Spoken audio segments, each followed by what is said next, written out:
बिस्मिल्लाहिर्रहमानिर्रहीम। बादशाह सराबमून कौन है? बादशाह सराबमून ने किस मलिका पर जादू किया था? मुजस्समा उनका अभी तक मौजूद है, जादू के एक नए तारीख के वर्क के साथ, जिससे बहुत कम लोग वाकिफ़ हैं। शायद इस मुजस्समा से बहुत ही कम लोग वाकिफ़ होंगे।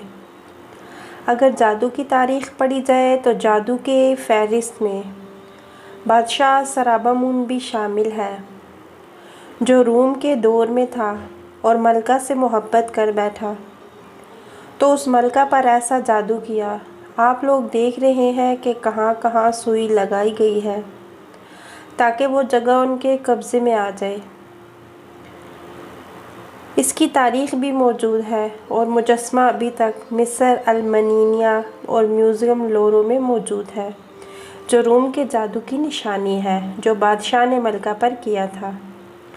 नाज़रीन, ये बहुत ख़तरनाक किस्म का जादू है, जो रूम और कैसर व किस्रा का दौर था, जिसने पूरी दुनिया पर एक सल्तनत कायम की थी। जब हज़रत उमर रज़ियल्लाहु ताला अन्हु ने शाम, अफ्रीका और कैसर व किस्रा फ़तह किया था, ये उससे पहले की बात है। सराबमून का एक तारीख़ी वाक़या बयान कर रहा हूँ। जो इसका जादू है वो अभी भी मौजूद है और किया जाता है, लेकिन सराबमून का जो जादू है ये कभी भी ख़ता नहीं जाता, क्योंकि मिस्र का जादू फ़िरौन सामरी का जादू है, जो जादूगर मूसा अलैहिस्सलाम का मुकाबला करने के लिए आए। तो सोचो, उनकी भी कोई ताकत होगी, लेकिन अल्लाह से तो कोई चीज़ ताकत वाली है नहीं। फ़िरौन के जादूगरों ने जब रस्सी ज़मीन में फेंकी तो मूसा अलैहिस्सलाम दिल में घबरा गए, तो अल्लाह ताला ने उन्हें तसल्ली दी कि अपना असा ज़मीन पर फेंक दो। ये अलग तारीख़ है। खैर, सराबमून वक्त का बादशाह था, एक मलिका से मोहब्बत में गिरफ़्तार हुआ। उस दौर में बादशाह के पास जादूगर होते थे, आजकल जैसे साइंसदान होते हैं। उस वक्त जादू ही साइंस था। जादू के ज़रिए चीज़ों को मालूम किया जाता था। जिन्नात का दोस्त प्रोफेसर साहब की तहरीर है कि सराबमून को वो मलिका मिली नहीं, लेकिन मलिका को पता नहीं था कि सराबमून इतना जादूगर इंसान है, तो पुरस्रार तरीक़ों से जादू भी करता है। बादशाह ने मलिका का मुजस्समा बनाया और दिलो दिमाग पर 7 सुइयाँ लगाईं कि उनका दिमाग मेरे कब्ज़े में आ जाए। और ये जादू फ़िरौन के साथ एक वज़ीर था, वो किया करता था।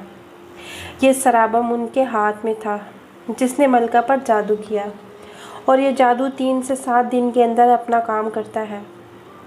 जादू के जितने भी स्टेज हैं मैं उनसे वाकिफ़ हूँ, क्योंकि मैं अपना शजर नसब बताऊँ तो हम मिस्र से आए हुए हैं और इधर हमारे आबा व अजदाद आबाद हो गए हैं, और फिर ये चीज़ें खून में शामिल होती हैं। मेरा ताल्लुक़ मिस्र से किसी जादूगर से है और मैं इस चीज़ में काफ़ी गहराई तक गया हूँ। जब ये जादू हुआ तो मलिका 7 दिन के अंदर अंदर सराबमून के पास थी, लेकिन सराबमून और मलिका के दरमियान कुछ दरार पैदा हुई।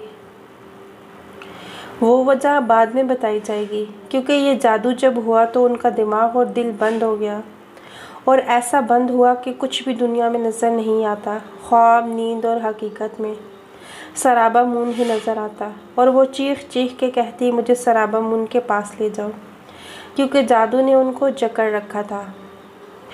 उसका हाथ, पाँव और दिमाग सब बंद कर दिया था। हालांकि जादू करना एक गुनाह है, ऐसा गुनाह जो इस्लाम को दायरा इस्लाम से निकाल देता है। जो शख्स भी जादू किसी पर करता है या करवाता है, दोनों दायरा इस्लाम से खारिज है। अस्तग़फिरुल्लाह।